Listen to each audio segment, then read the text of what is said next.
तो चलिए CUET accountancy 2026 की तैयारी शुरू करते हैं।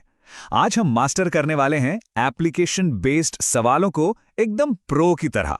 रात के 2 बज रहे हैं और शेयर फॉरफीचर की कैलकुलेशन में फंसे हुए हैं, या फिर ये समझ नहीं आ रहा कि कैश फ्लो स्टेटमेंट बार बार गलत क्यों हो रहा है। अगर आपके साथ भी ऐसा होता है तो टेंशन मत लीजिए, ये बहुत कॉमन प्रॉब्लम्स हैं। आज हम इन्हीं का हल निकालेंगे। तो आज हमारा सफर कैसा रहेगा? हम इन 6 जरूरी स्टेजेस से गुजरेंगे। चलिए जल्दी से देखते हैं कि क्या क्या है इस पिटारे में। तो सेक्शन 1, एक बात बिल्कुल साफ समझ लीजिए, सीयूईटी अकाउंटेंसी सिर्फ रट्टा मारने का एग्जाम नहीं है। यहां पर सारा खेल है कॉन्सेप्ट्स को रियल सिचुएशंस में अप्लाई करने का। तो हमारे 3 मेन बैटल ग्राउंड्स कौन से हैं? पहला, कंपनी अकाउंट्स, जिसमें शेयर फॉरफीचर और रीइश्यू सबसे जरूरी हैं। दूसरा, फाइनेंशियल स्टेटमेंट एनालिसिस, मतलब रेशो और कैश फ्लो। और तीसरा, पार्टनरशिप, जहां गुडविल और पीएसआर चेंजेस में सबसे ज्यादा दिक्कत आती है। इन तीनों पर कमांड मतलब स्कोर पक्का। लेकिन स्ट्रैटेजी में डाइव करने से पहले एक बहुत ही जरूरी डिस्क्लेमर, प्लीज इस बात को ध्यान से सुनिए। ये जो प्रायोरिटीज हम डिस्कस कर रहे हैं, ये पिछले सालों के पैटर्न्स पर बेस्ड है। अगर टाइम कम है तो ये स्ट्रैटेजी बेस्ट है, लेकिन अगर आपके पास टाइम है तो कंप्लीट प्रिपरेशन के लिए पूरा सिलेबस पढ़ना ही सबसे अच्छा ऑप्शन है। और हाँ, सवाल सीधे साधे नहीं आने वाले। आपको केस स्टडीज मिलेंगी, मैचिंग पेयर्स होंगे, सीक्वेंस ऑर्डरिंग वाले सवाल आएंगे, और सबसे बड़ी बात, नेगेटिव मार्किंग। एक छोटी सी गलती और आप रेस में पीछे हो सकते हैं। बहुत ध्यान से काम करना होगा। तो सवाल ये है कि इतनी बड़ी चुनौती से कैसे जीतें? जवाब सिंपल है, हार्ड वर्क तो सब करते हैं, लेकिन जीतेगा वही जो स्मार्ट वर्क करेगा। हमें एक ऐसी स्ट्रैटेजी चाहिए जो फुल प्रूफ हो। और वो smart strategy in 4 simple steps में छुपी है। स्टेप 1, सबसे पहले अपनी कमजोरी को आईने की तरह साफ देखो। स्टेप 2, फिर उन कमजोरियों को दूर करने के लिए सही टूल्स का इस्तेमाल करो। स्टेप 3, जब एक्यूरेसी आ जाए तो स्पीड बढ़ाओ। और आखिर में स्टेप 4, फिर चाहे कितना भी कॉम्प्लेक्स सवाल हो, आप उसमें मास्टरी हासिल कर लोगे। ओके, तो चलिए स्टेप 1 को आजमाते हैं। एक केस स्टडी लेते हैं शेयर फॉरफीचर की।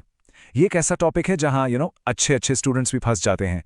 तो सबसे कॉमन गलती क्या है? वो है री इशू के टाइम कैपिटल रिजर्व में गलत अमाउंट ट्रांसफर करना।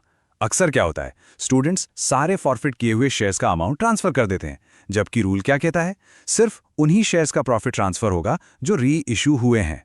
क्या ये गलती आपको जानी पहचानी लग रही है? तो ऐसी गलतियों को कैसे पकड़ें? यहीं पे काम आता है गैप फिक्सर जैसा एक डायग्नोस्टिक टूल। ये गैस वर्क को खत्म कर देता है। ये आपको आईना दिखाता है कि गलती आखिर हो कहां रही है, ताकि आपकी मेहनत सही दिशा में लगे। अच्छा, तो ये गैप फिक्सर काम कैसे करता है? ये आपकी कैलकुलेशन के हर हिस्से को चेक करता है। क्या आपने शेयर कैपिटल को डेबिट करने में गलती की, या शेयर फॉरफीचर अकाउंट का बैलेंस गलत निकाला, या फिर कैपिटल रिजर्व में ट्रांसफर किया गया अमाउंट ही गलत है?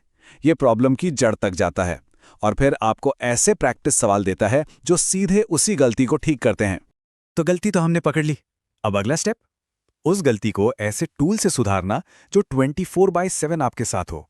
और इन्हीं टूल्स में से एक है टोनी, आपका अपना 24/7 एआई बडी। अब कॉन्सेप्ट्स में उलझन हो या कोई सवाल अचानक दिमाग में आ जाए, टोनी हमेशा आपके लिए रेडी है। सोच के देखिए, मैनेजर का कमीशन आफ्टर कमीशन वाले प्रॉफिट पर ही क्यों कैलकुलेट होता है? ऐसे ट्रिकी सवालों में फंस गए हैं, बस टोनी से पूछिए, वो आपको तुरंत स्टेप बाय स्टेप लॉजिक के साथ समझा देगा। अब डाउट्स क्लियर करने के लिए कल सुबह का इंतजार क्यों करना? अब टोनी के अलावा है ETL लाइब्रेरी। यहाँ आपको आसान भाषा में वीडियोस और टेक्स्ट मिलेंगे। लेकिन एक बात साफ है, ये लाइब्रेरी आपको ओवरलोड करने के लिए नहीं है। आपके जो कोचिंग के नोट्स हैं वो काफ़ी हैं। ये लाइब्रेरी सिर्फ तब इस्तेमाल करनी है जब किसी खास टॉपिक में थोड़ी एक्स्ट्रा क्लैरिटी चाहिए हो। ये आपके नोट्स को रीइंफोर्स करती है, रिप्लेस नहीं।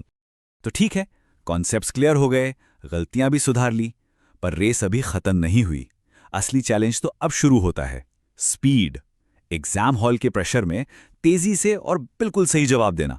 जरा इस नंबर पर गौर कीजिए, 50 सवाल और समय सिर्फ 60 मिनट। इसका मतलब है कि हर सवाल के लिए आपके पास 1 मिनट से थोड़ा सा ही ज्यादा वक्त है। यहां पर स्पीड ही गेम चेंजर है। तो स्पीड कैसे बनेगी? इसके लिए है पेसएक्स। ये आपकी मसल मेमोरी बनाता है।